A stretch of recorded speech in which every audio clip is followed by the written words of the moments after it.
songs, let me tell you about a friend. It's Craig LeBlanc, where the good times never end. Talking Parks and Rec, it's a show you gotta know. Welcome one and all to the Daily Parks and Rec Show.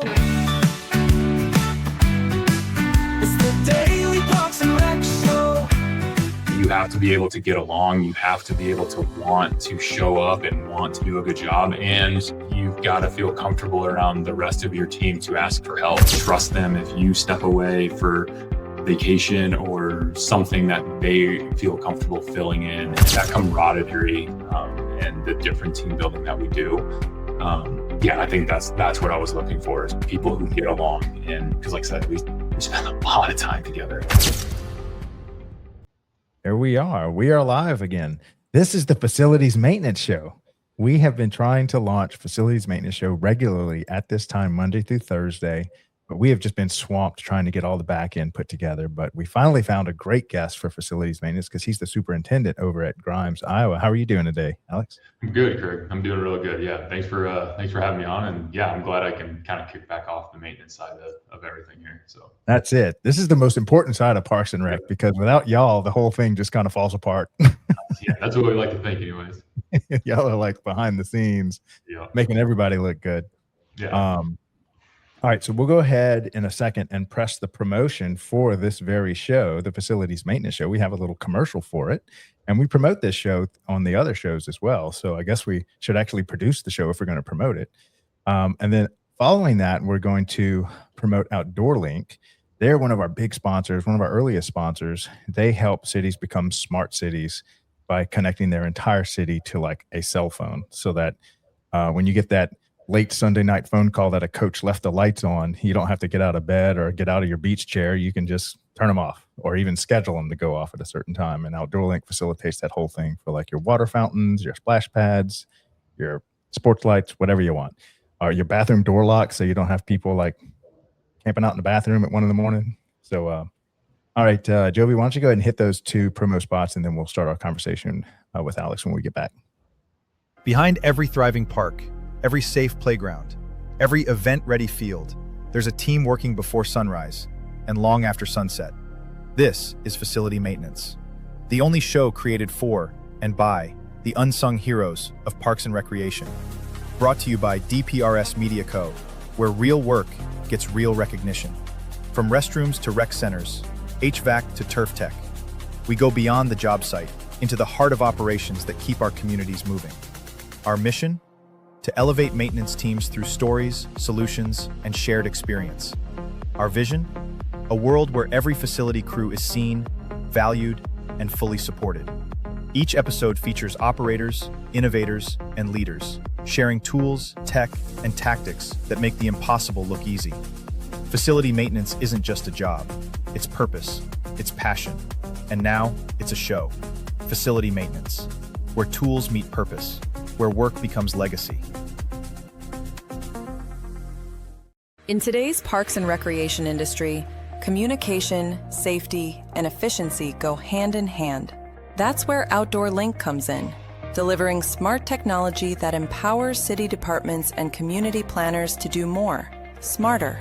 Outdoor Link's platform connects and automates everything that keeps your parks running smoothly, from lighting and locks to signage, water features, Wi-Fi, and digital advertising.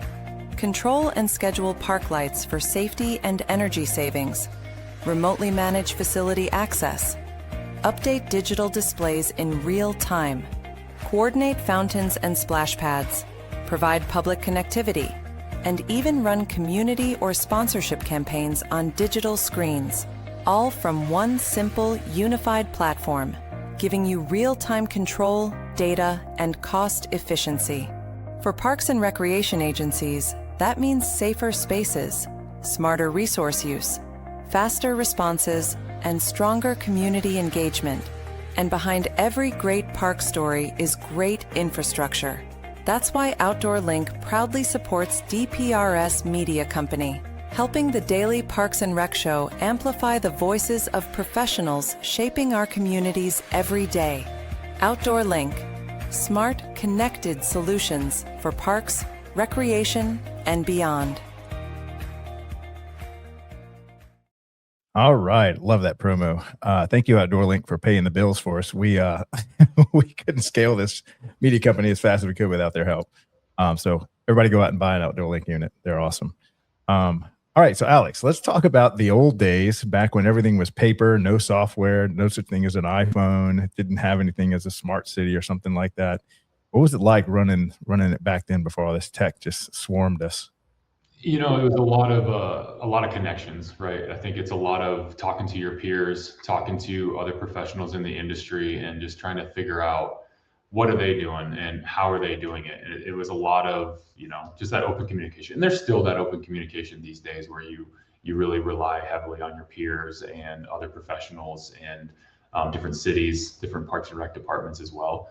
But yeah, I think that was a big key back in the day was should say back in the day, but you know, not that long ago, but you know, just having that open communication and having that back and forth where everybody's so open to sharing their ideas that, you know, there was no secrets, there was no competitiveness. Of course, you want to have a nice product and you want to be able to provide the services, but you know, it was just a lot of back and forth and a lot of helping each other out, borrowing equipment, borrowing ideas, anything else like that. So. And I'm not even sure when the iPhone came out, but as we had this Internet of Things, you know, first the first thing was just the phone.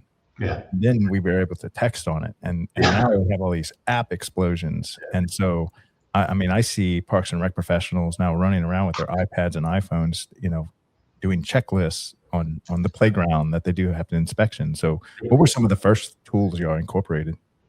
You know, one of the big things, you know, when the staff got tablets and stuff like that, working through IT was getting Playground Guardian. It's our playground safety inspection kind of software that we use. It makes it super easy for our Jeff, our certified public or our playground inspector, to go around with the tablet and just kind of take photos, update his work orders or anything like that. So we can kind of keep a detailed sheet knowing what needs repaired, when it was repaired. And that also feeds into a broader park reinvestment policy that we have that helps guide when we're going to reinvest in the parks if playgrounds are being aged or anything along those lines. So that was kind of one of the first things that we jumped on to make sure that we were being efficient as possible and providing safe playgrounds for all of our parks and our residents as well. Now, has that expanded into anything other than playground? Like, do y'all do some kind of a checklist for a facility or a field or a special event or something like that?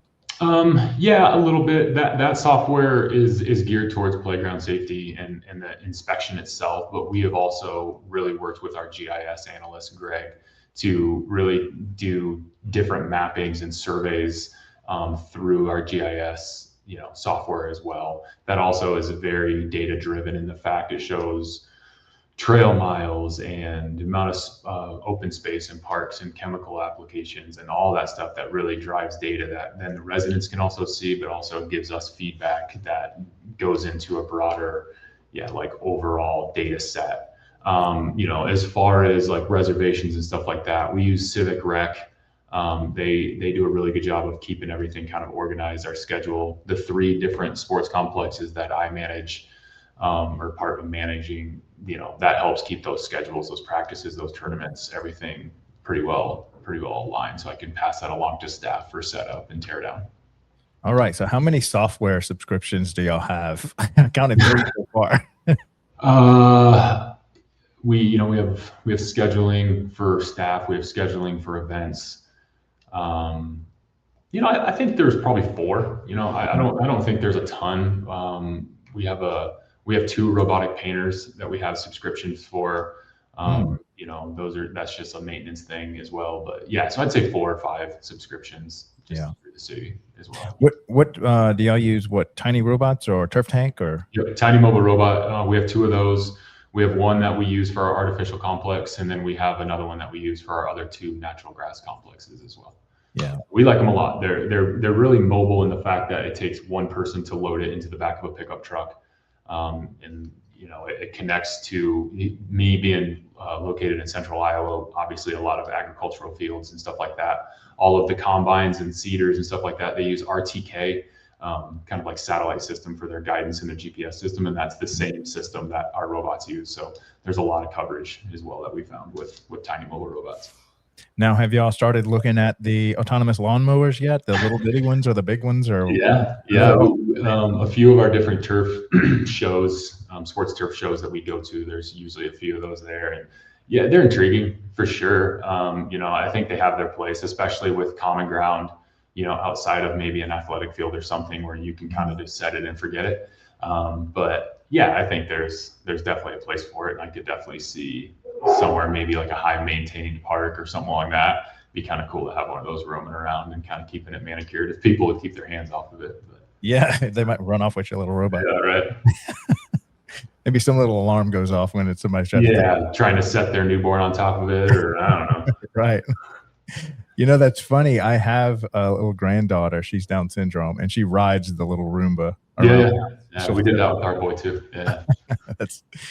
So now have y'all looked at any of the lawnmowers yet coming out, or when are y'all looking at maybe pulling the trigger on? It's just kind of in the background, or what? In the background, yeah. We're just kind of seeing what evolves and making sure. Obviously, being in a park setting, we need to make sure it's obviously really safe. We got to make sure obviously all the safeguards are in place and the technology's there, before we implement it. On some of our sports facilities, our sports fields, where it's kind of a little bit more shut down, a little bit more controlled, I could definitely see something like that. But yeah, if we're going to set them out in common ground and sports facilities or in some parks or around some city facility buildings, we would just have to make sure it's obviously in a really safe condition or not. So.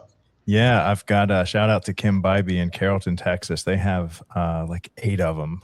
Wow. 8 autonomous robots. They've got sprayers. They even got like a quadcopter, and it's not it's got a 150-pound payload. Jeez. And Kim had to go get her pilot's license, and it sprays pesticides and scatters like fertilizers and stuff. And man, that's cool. The robots are coming. Yeah, no, that's the truth. I mean, I will say back to the robot painter that we have, man, it's a lifesaver. I mean, instead of pulling string lines and Pythagorean theorem on corners and like all that stuff, laying it out, with string lines and 3, 4, 5 guys, having a tablet with a template that is already pre-made that you can just set it and forget it and just make sure it doesn't run out of paint. It's awesome. It's such an efficient way of doing athletic fields, especially on our natural complex or our natural grass complexes. We paint 20 soccer fields and 6 football fields. It would take forever to push paint that, or even have a rider paint. So it's definitely an efficient way of going for sure. Yeah, I'm just blown away at how fast that technology is growing. I took my Tesla to Nashville the other day, which I'm going to Nashville this weekend, and I didn't touch the steering wheel once. I just said, awesome. Bring me to the airport in Nashville, and it just drove me all the way there, parked at the charging stations. That's pretty cool. Oh my gosh, it's coming to everything. Yeah. Let's see. So 4 software, and what were those 4 softwares you said? Civic Rec is one y'all use. Civic Rec we use for scheduling. We have a staffing app that we use. It's called When I Work. It's fine. It does what it needs to do. I wish there was. I can't think of the name of the company at the time, but we ran into a company at the National Parks and Recreation Association. I can't remember the name. Athletify, I think maybe. Yeah, I know those guys. Yeah. They're super nice guys. From Utah. Yeah, absolutely. Yeah. So we might give them a shot here, maybe this upcoming year or not. I know they were just kind of in the beta part of it. They were kind of just getting started. They had some kinks to work out, and it didn't really line up with us starting our season. We were having staff coming on board. So we went with our good old fashioned When I Work, and it's fine. But yeah, I'd like to try something else out maybe this upcoming year. Playground Guardian is what we use for certified playground inspections. That does a really, really good job. And then obviously like our robot subscriptions that help with if we want to do logos or anything along those lines. I think that's really it. Besides over on IT and GIS side, they've got all their subscriptions, but that's kind of outside of my realm. I'll have to introduce you to Productive Parks. He's a guy that I met in Georgia, and it's specifically built for started in Illinois, and it was specifically built for the maintenance side. Um, it's a great little software. So I was looking at it the other day. They do some really good work. But they only work with Parks and Rec, and it's only facilities maintenance. So they're not trying to solve anyone else's problem, just facilities maintenance problems. So that's really neat. We have our problems. Oh yeah. Productive Parks is what you called it? Productive Parks. I'll get you in touch with that. Yeah, please. All right. So what's it like being the kind of behind the scenes of Parks and Rec, keeping everything running? It's challenging, but also it's really rewarding in the fact that you can kind of get out of the way. You go out there, you put the time in, whether it's in a park or a sports facility or an event or a youth program or anything like that. You can kind of get set up. And then when you can step back and see the people enjoying the product that you just kind of put that time into, that's the biggest rewarding part, I think, for me and my staff. Having the ability to impact, some kids' first time playing t-ball, or making sure a park is nice for a birthday party, or getting our splash pad ready, for a school day or the summer break or something. That's really, really cool to see, just the people out there enjoying what you put in, the hard work behind the scenes that people maybe don't recognize. It's kind of the same old adage, like, you don't get recognized, and it's usually when you do, it's for something bad, like something broke, right, or something's not correct.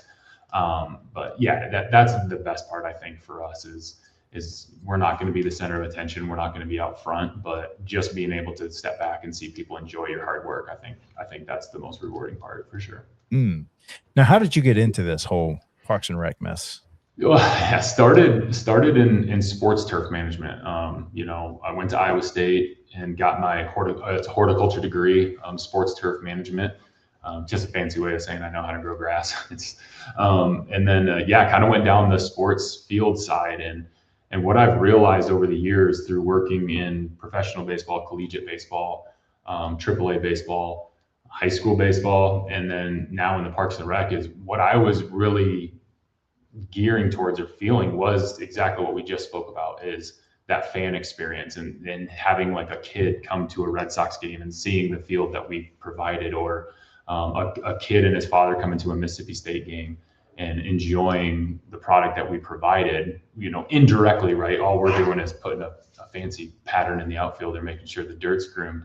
But what's fully circled brought me into Parks and Rec was now being able to, that's what I was really gearing for, was that customer experience, that resident experience. And so now being in Parks and Rec, you're so immersed, and especially in the youth programs and the youth of our city. That's really, really cool to be able to give back and kind of just do our small part in this broader scheme of the city. Yeah.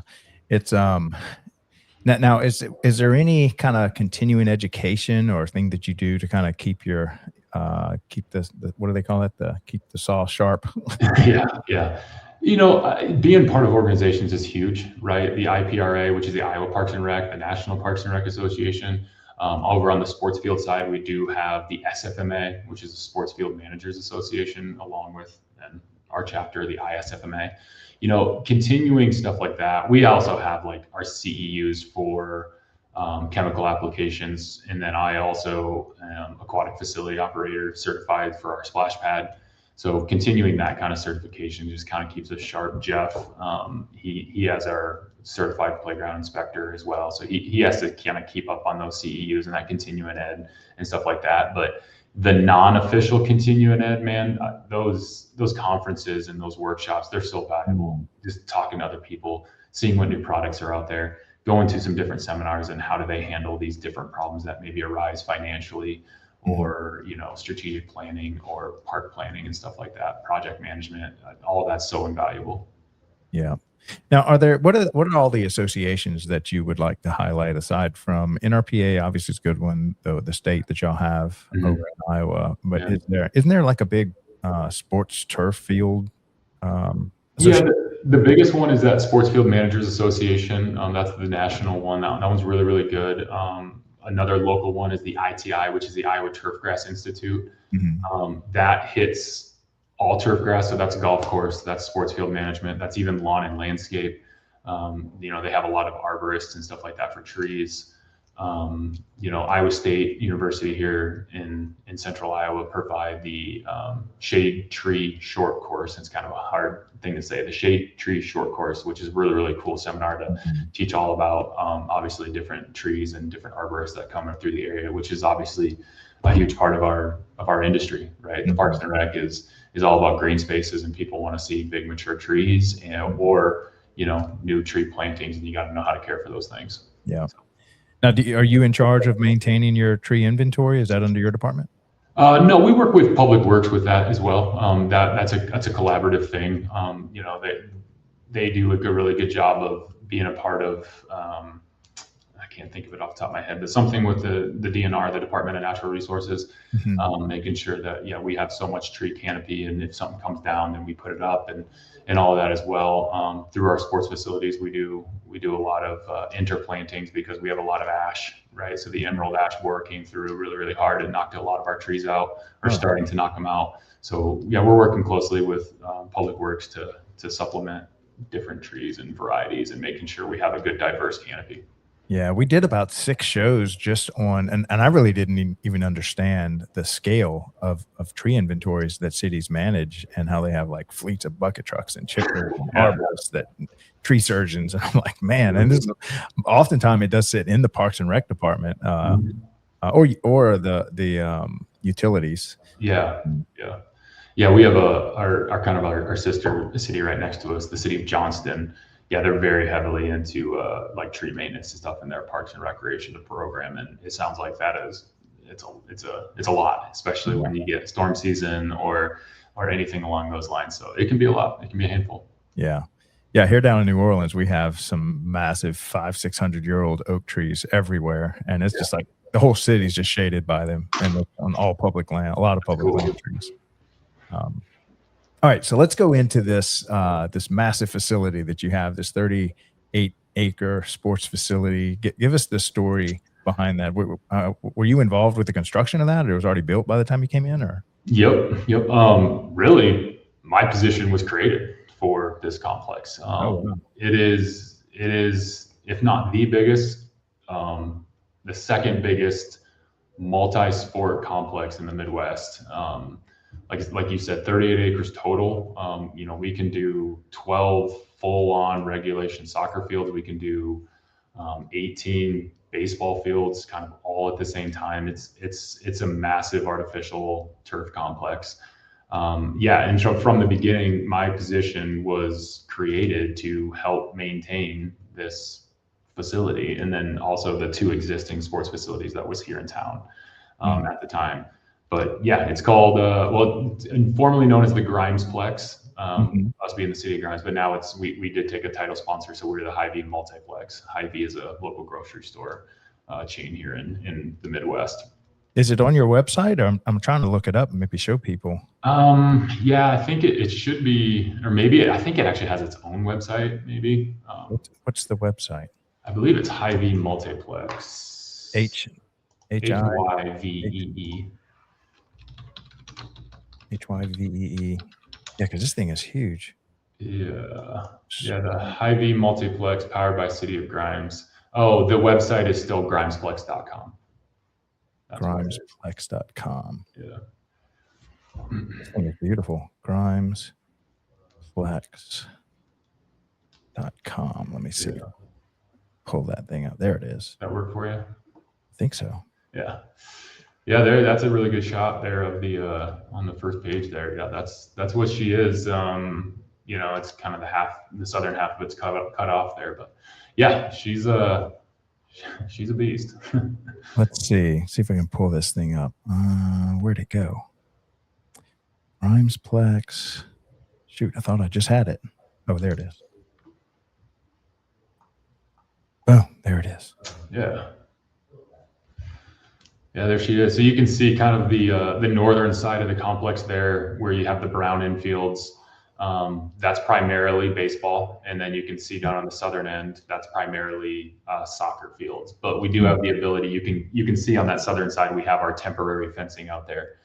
So we can play some baseball fields down there. You know, I think we can go all the way up to 400-foot baseball fields, but we can also go down to 200 foot. So our temporary fencing is a pain, but it's also makes us very, very versatile when it comes to how we set the place up and how we utilize it a lot. So, yeah.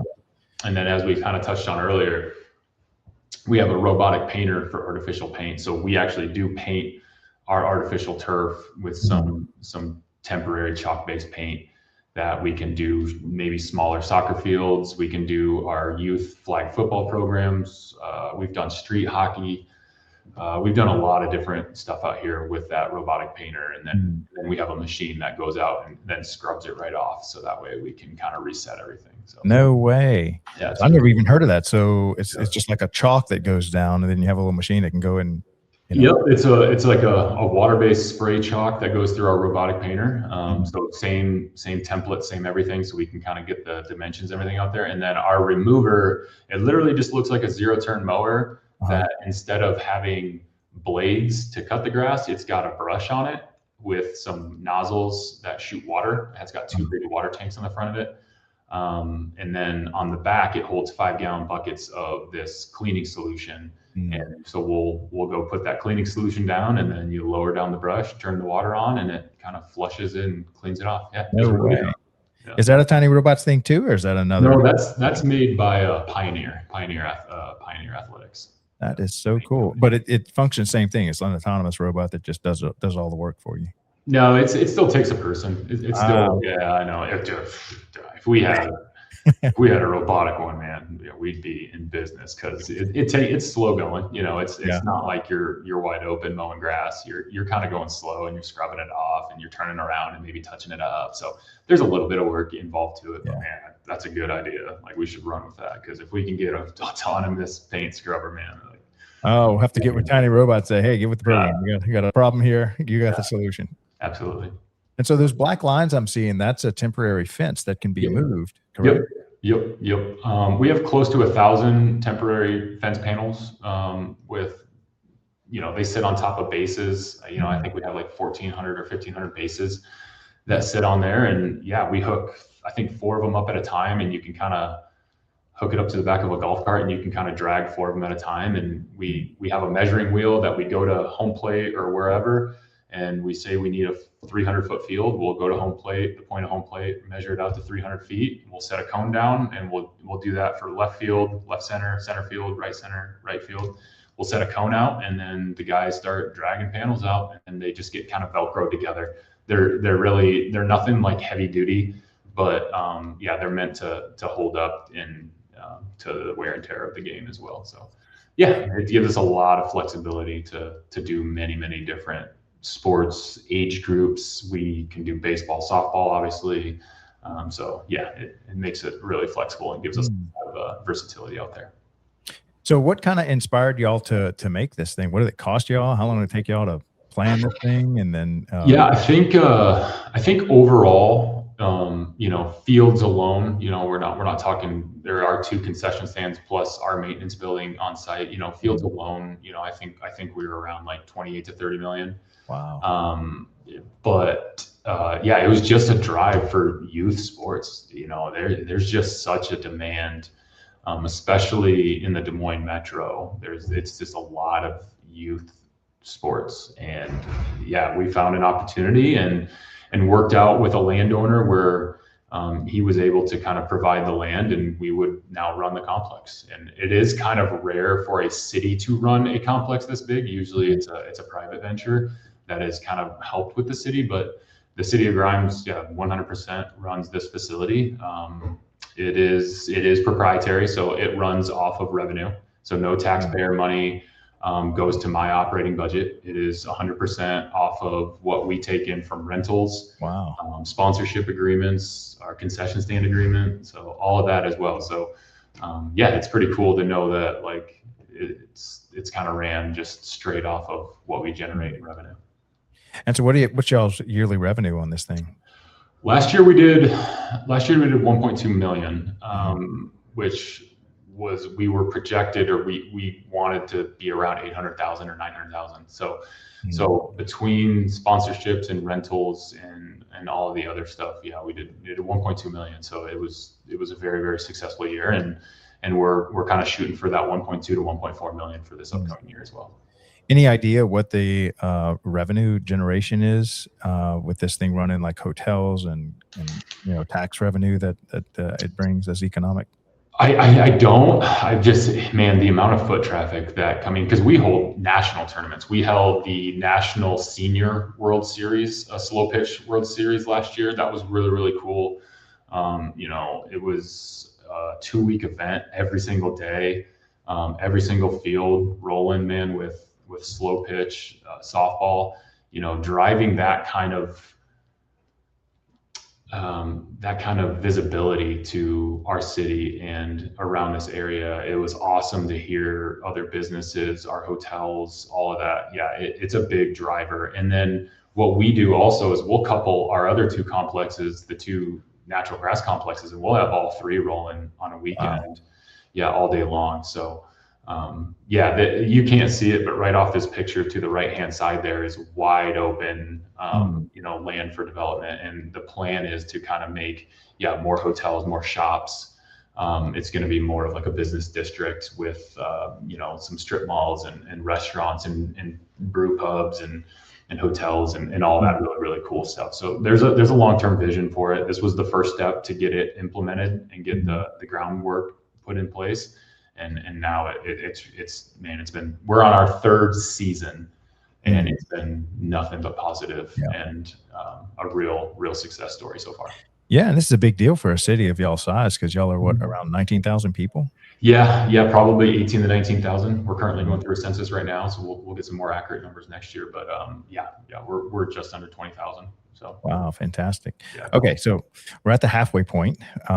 We usually play a few promos for some of the other shows. So I want to promote one of our latest editions, The Athlete's Commute, with our host Jordan Ziff. She's got a great concept where she goes.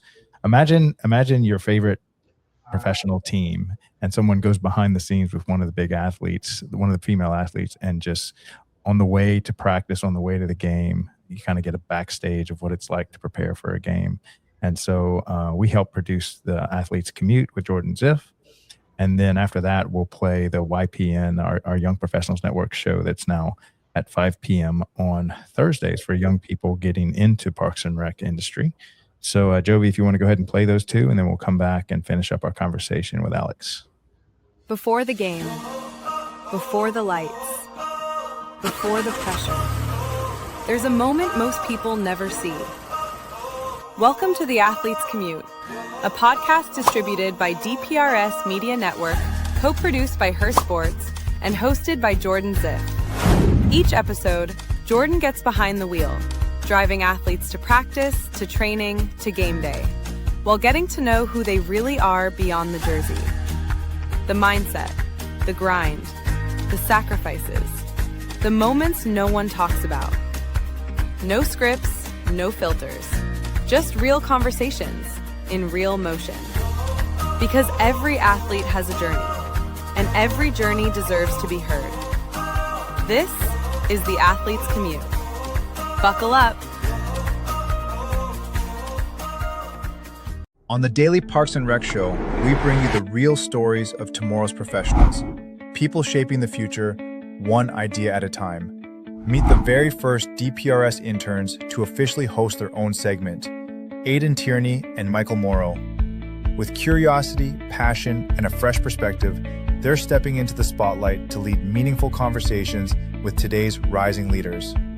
The Young Professionals Network takes you inside the journeys, challenges, and major wins of young individuals making their mark across industries. From first jobs to bold ventures, every story fuels growth, ambition, and innovation. Each episode brings real conversations, fresh perspectives, and impactful insights created to motivate the next generation of professionals. Whether you're just starting out, exploring new paths, or figuring out your next move. Tune in to the Young Professionals Network, every Thursday at 5 p.m. only on the Daily Parks and Rec Show. Don't miss it, because your next big idea might be one story away.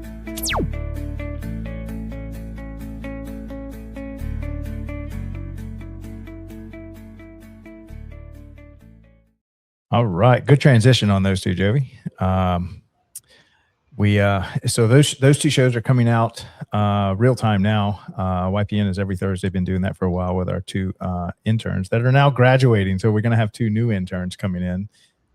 Looking forward to working with them as well.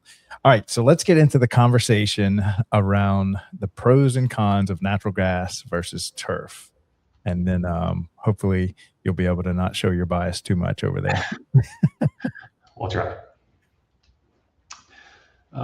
Yeah, I mean, like I said, when I first started, I went to school for natural grass. So I'm, you hit on it. I have a little bit of bias towards natural grass.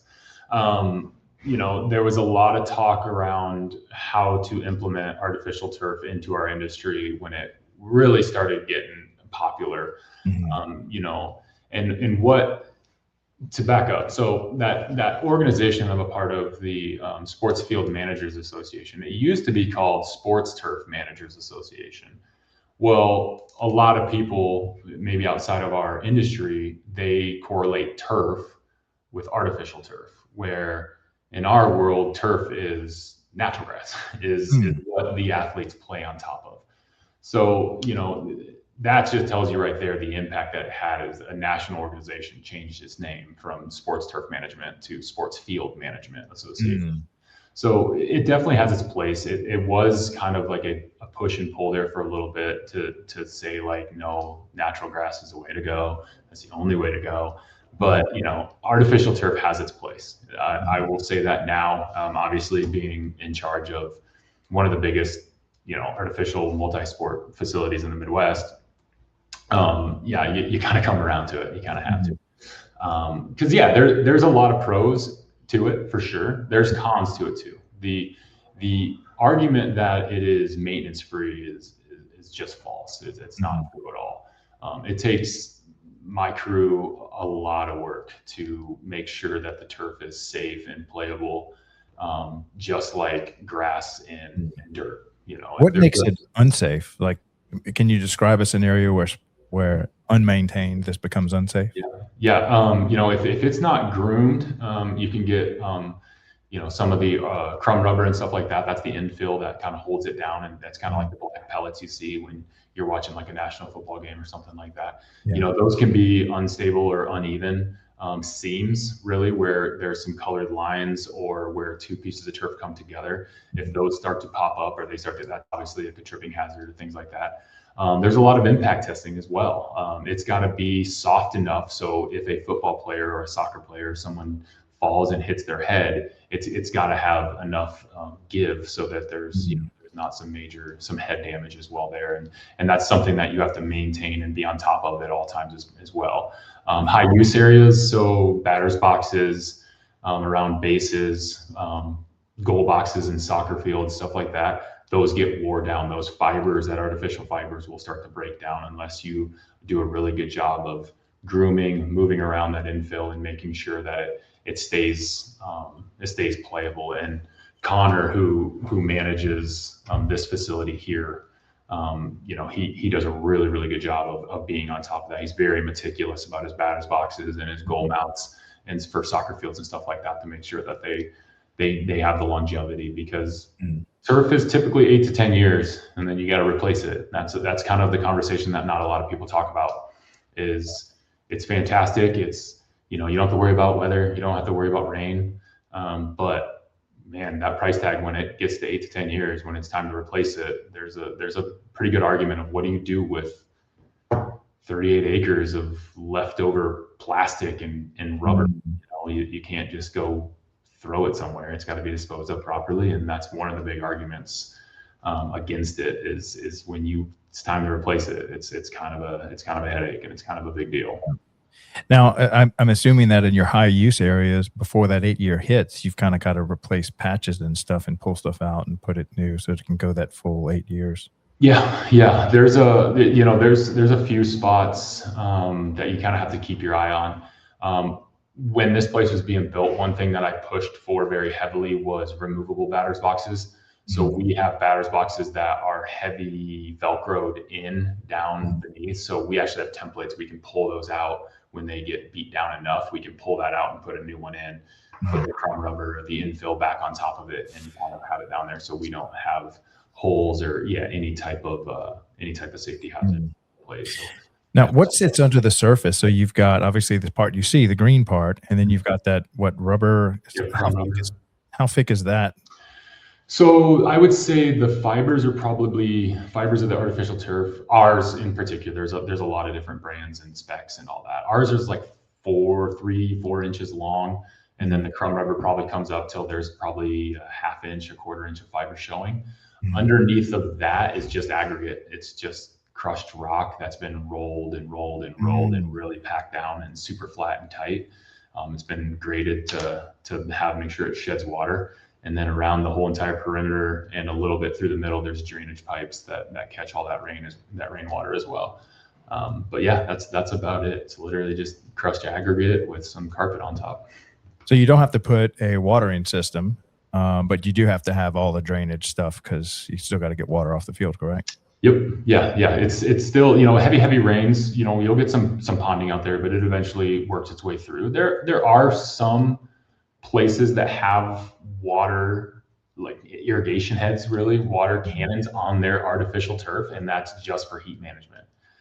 That is another con is, man, when it's 98 degrees or 100 degrees outside air temperature. We shot that turf last year and it was pushing 140, 145 degrees at the surface. Oh, wow. Yeah. So God, that is I know down south, you guys, man, you hear stories of like Texas football players at the bottom of their cleats are melting. Like it gets hot. Yeah. So all right. So then let's go to the grass side. What's the pros on the grass side? all of it. No, I'm just kidding. Nothing but pros. Obviously grass grows. It's a living thing, right? So Yeah. it can repair itself. And then the other thing you hear a lot of, we were talking before the show started about FIFA. The soccer organization, FIFA, they play on natural grass. There's no ifs, ands, buts about it. And that has a lot to do with injury. The earth, the soil will give way when your foot plants and it twists, it'll give. So you don't have all that impact on the knees, the ankles, the joints, where artificial doesn't move, right? Your cleats dig in and you twist, your foot stays put. And that's where you see injuries happen. And I'm not saying you can't get hurt on natural grass. Obviously you can, but there's just a lot more injuries on artificial turf because it doesn't give way. And that is one of the reasons you see FIFA have implementation where they only play on natural grass. And that's a whole different discussion of when the World Cup comes to North America, what they're going to implement there to play at some of these stadiums, like AT&T Stadium in Texas. That's an indoor stadium, and they're going to play the World Cup where they have to play on natural grass. So they're going to tear out the natural grass or the artificial turf, and they're going to put natural grass inside of a dome. And it's going to be really cool. I have a little bit of insight on the research that they're doing, growing it under UV lights. They got to bring in irrigation for indoor. After a game, they've got like a modular system where they're going to pull the natural grass out in these big square modules, and then they replace it with fresh grass for the next match and stuff like that. So anyways, back to the natural grass thing. Yeah, there's a lot of benefits to it for sure. Obviously it's a lot cooler. But if you start talking cons, it's weather, right? You can lose programs, you can lose events for baseball because of dirt, or soccer fields if you get too much rain. I mean, that's the truth of it. So there's no denying that artificial turf, man, you can play no matter what, really. But you're still at the womb of Mother Nature when it comes to natural grass. Are there any numbers on the actual maintenance costs over the 8-year period? Is it kind of a wash? I mean, you do get more play time, but to maintain this thing over 8 years, not having to, fund that full on replacement at the end of that. Had you just been growing grass the whole time, you just got to kind of keep it up. Over an 8-year period, natural grass is still cheaper. the day-to-day, if you were to break it down day-to-day, weekly, monthly, yearly, natural grass would cost more. Yeah, because, and it depends, everybody's different. It depends how you maintain your grass. Like we do a really good job of maintaining high quality turf, and that takes inputs, that takes some fertilizer, that takes weed control, stuff like that. Some other practices as well with deep tine aerating, top dressing, stuff like that. So that costs money. It costs manpower, it costs money. Got to mow it 3 times a week. That's staff wages. So no doubt in the short term, grass costs more.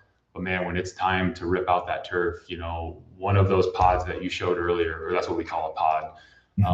We're probably budgeting $2 million a pod, and we have 6 pods. So you're talking $12 million. Wow. To rip it out and put it back in. And that's not even really counting disposal. And like I said, disposal fees and stuff like that as well. You got to know what to do with it. We'll try to use some of that old crumb rubber, but there's going to be some rubber that gets taken away and we'll have to bring in new. So, So in the end, natural grass over 8 to 10 years is cheaper, but on your day-to-day operating budget, yes, artificial turf is cheaper. Yeah. Now you had a background, I think, in sports construction. Yep. Right out of college, I went to do an internship with the Boston Red Sox. And then after that, I came back and worked for the Iowa Cubs, which is a AAA affiliate of the Chicago Cubs.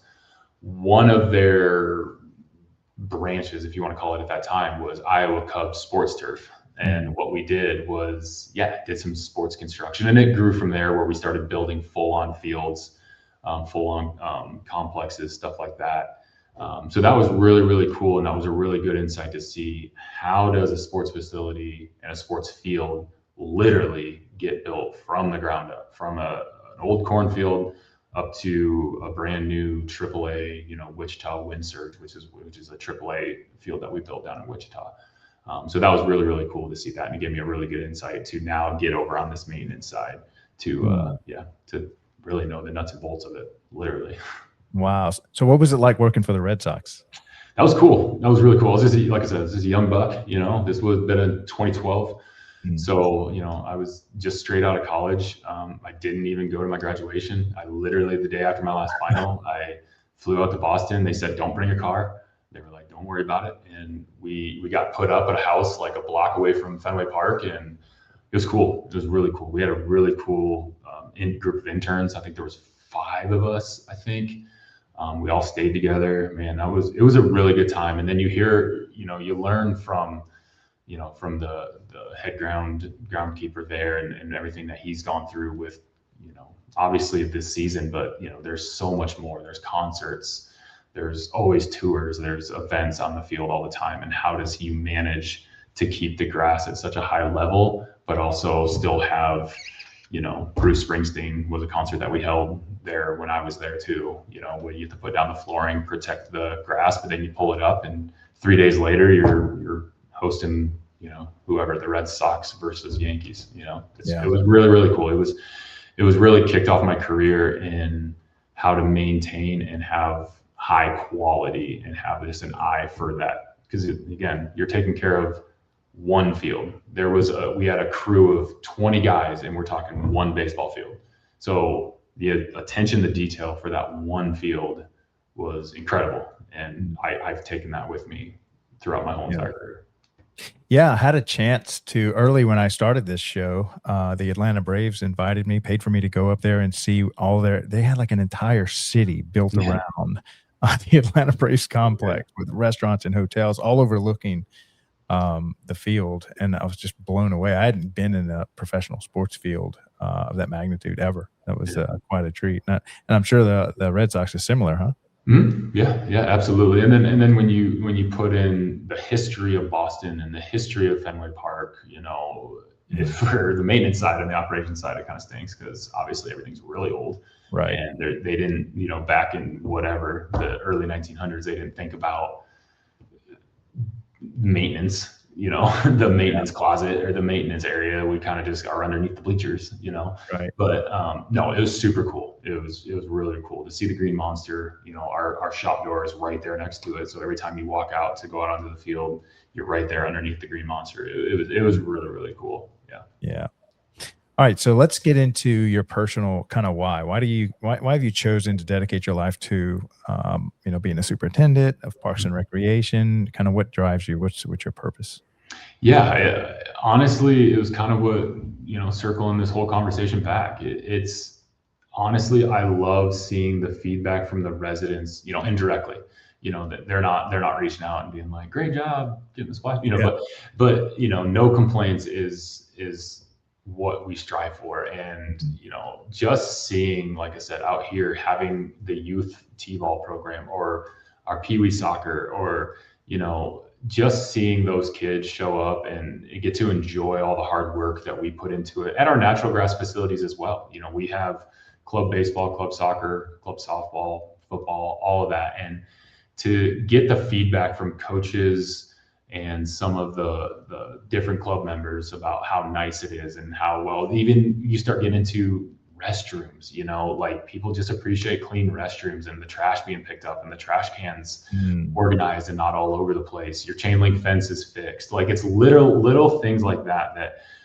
my crew does a fantastic job of, that little attention to detail that we just talked about. It's super easy to grow grass. I'm not gonna lie. Like you give it the food, you give it sunlight, and you give it some rain and you mow it. It's pretty simple.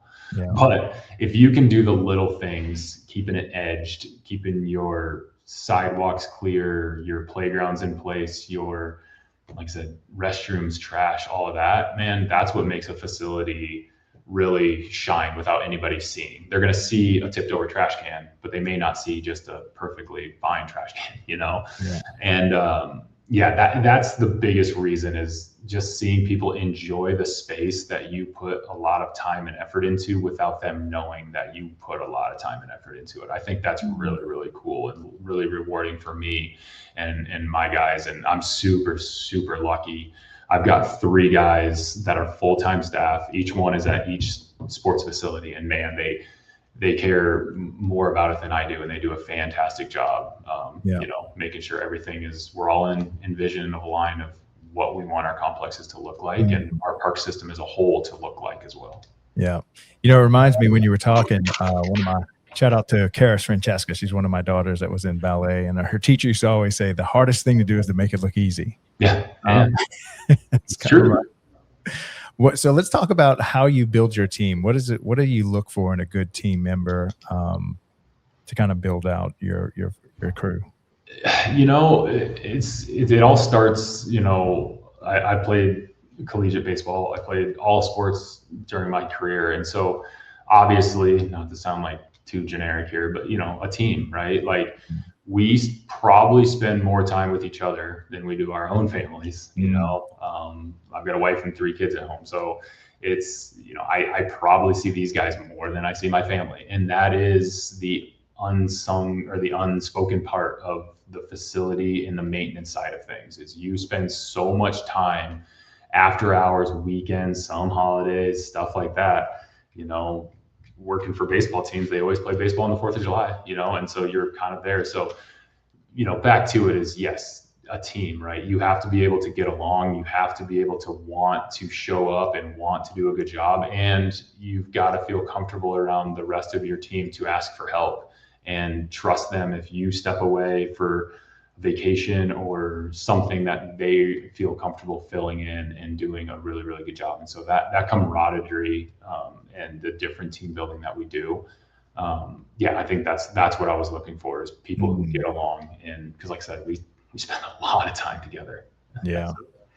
All right. So imagine you're in front of a group of undecided college kids that really don't quite know what they want to do with their life, really haven't even considered Parks and Rec or maintaining these facilities. June, what's kind of your sales pitch to them as to why they might want to consider this as a career path?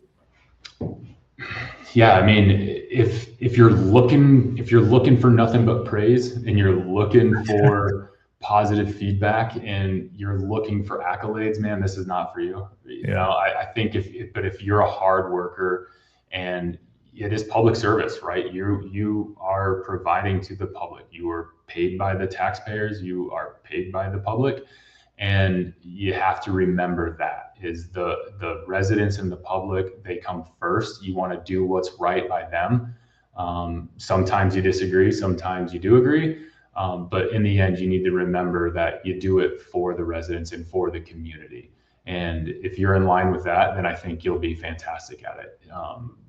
There is so much joy and a lot of fulfillment in knowing that you can provide that for it. And, we talk internally as a city that, the Parks and Rec department, that's the fun department. We don't have to worry about development services like permits and building codes and all of that. We don't have to worry about IT. Like the Parks and Rec we literally get to do the fun stuff, and it should be that way. It should be a fun job. You should be able to do the programs and the parks and the sports facilities. Like, just keep in mind that the Parks and Recreation department is the fun department. And when you get away from that, I think that's where it kind of falls apart. But if you can keep that vision in line, that's where I think you'll find your fulfillment. And it really is a fulfilling job.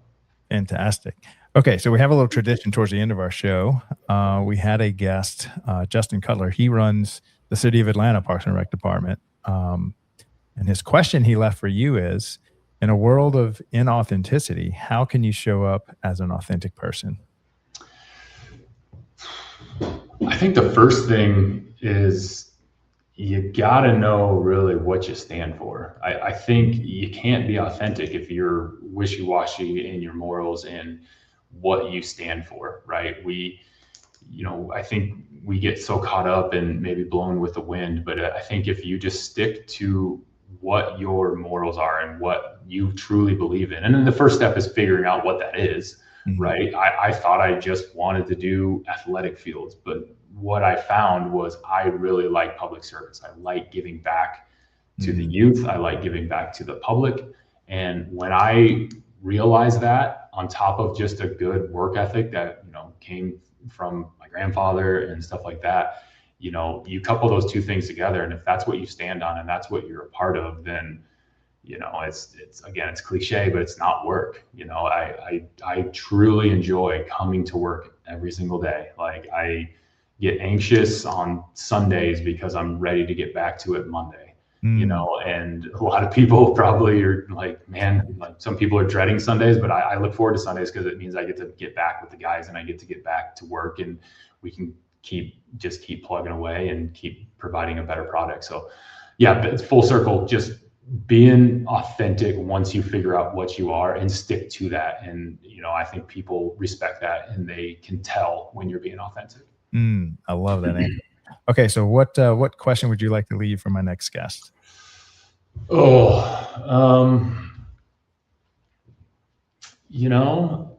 a good one. I wish I would have thought about this a little bit better. What I guess is, I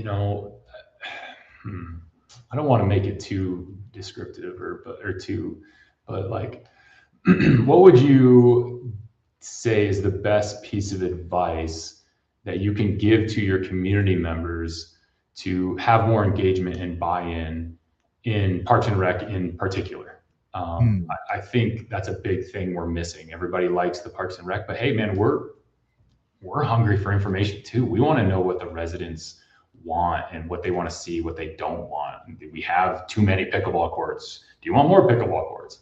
So, what is some good advice to get good community engagement and get people involved in, park boards and coming to city councils and different things like that? I think that would be a good one that, like, yeah, how do you get some good community feedback for the Parks and Recreation Department? Anything that y'all have done that worked well? Whenever we're building a park or reinvesting in a park, we'll go to the neighborhood. We'll go talk to them and be like, hey, this is what's coming up. What would you like to see? We have a lot of, our park board, they do a really good job. We have community engagements where we have, easels up with different playground styles and different amenities and stuff like that. And literally you can put a green sticker or a red sticker up there. Do you like it? Do you not like it? And we use that community feedback, and we kind of gear around the design of the park based around the community feedback. And that's been super helpful. We have really good turnouts for that. And it really lets the community, especially around that more neighborhood park, they really get a feedback of what they want their park to look like. And we do our best to do that. Obviously we can't give them everything, but we do our best to try to make it what they want. Yeah. Well, Alex, thank you so much for giving us an hour of your time today and helping us to create content for the facilities maintenance side of Parks and Recreation, and Absolutely. share everything you have about why everybody should go with natural grass. And Yeah, no, I mean, yeah, like I said, it's got its place. Yeah. Yeah, like I said, I'm biased. Yeah, well, I appreciate you coming on the show today, and thank you so much for all the hard work you do for your community. Just know that it's greatly appreciated, and there's lots of little kids out there that are having a great time and having fun because of all the work that you do. Yeah, sweet. Well, thanks, Greg, and thanks for having me out, and thank you for doing this, man. This show is huge. I think having a voice in Parks and Rec is awesome. You know, everybody in their community, the first two things they ask about when they move to a community is how's their school system and how are their parks. You know, and so having a voice like yours out there, kind of spreading the message and being able to have, you know, people like myself or whoever else comes on your show to kind of give their sides, I think that's super valuable. And yeah, thank you for everything that you do as well. Well, I appreciate it. We'll definitely keep it going. Yeah, absolutely. Yep. Have a great rest of your week. All right, man. Thanks again. Yep. Thanks a lot, Alex. All right. So that was another great show. Finally starting to create content for the facilities maintenance side. I just think this is kind of the part that I grew up in. The only job I ever had in life when I was young was cutting grass for Mr. Rodney Alexander, who's now passed away, but he was my only boss and best boss I ever had. And I just loved cutting grass during the summer when I was in high school. I would put my Sony Walkman on, the little, kind of dating myself, but they had those old yellow ones that were bulletproof and waterproof, had the bass boost on it. And I would just press play and cut grass all summer. Loved it. It's some of the best times of my life. All right. So what I'd like to play, Jovi, we're going to play the partners one next, closing out. This will be a little promotion for any other vendors that would like to help contribute to the daily Parks and Rec show, help us create content similar to what we're doing with Outdoor Link or with Aaron Locks and Youth Sports Mastery. We've got a new show that launched yesterday. It's called On the Front Line, the Military Rec Show with John Prue. He did a great job interviewing, had 3 guests on the show. So if you work in this industry and are a vendor and would like to help us create the first huge media company for the Parks and Rec industry, you can hit me up on LinkedIn and we'll get that conversation going. But that's all I have for y'all today. Jovi, why don't you press as soon as I give you the cue, the partners, and then you can hit the end stream and then end it after that. And we'll go ahead and close out the show. So have an awesome rest of your week, guys. Love y'all. Thank y'all so much for the love and support y'all have given us. And I'll see y'all here again tomorrow. Are you a vendor, brand, or service provider ready to connect with the heartbeat of local communities? At DPRS Media Co., we tell the stories shaping parks and recreation across America. Through podcasts, live streams, videos, and newsletters, we reach frontline leaders, city directors, and decision makers every single week. From youth sports and facilities to programming and policy, our audience is your audience. Sponsoring or partnering with DPRS Media Co. puts your brand in front of the professionals who build, budget, and buy for their communities. Launching a new product, growing your presence in public spaces, targeting cities, counties, or departments, DPRS is your trusted media partner. Whether you're in software, turf, aquatics, robotics, smart cities, or special events, partnering with DPRS puts your brand in the story. With commercials, interviews, social campaigns, newsletters, and live shows, we're your media team. Partner with us and grow your impact in the $200 billion Parks and Rec industry. DPRS Media Co. Stories that move Parks and Rec forward. Your audience is here. Let's meet them.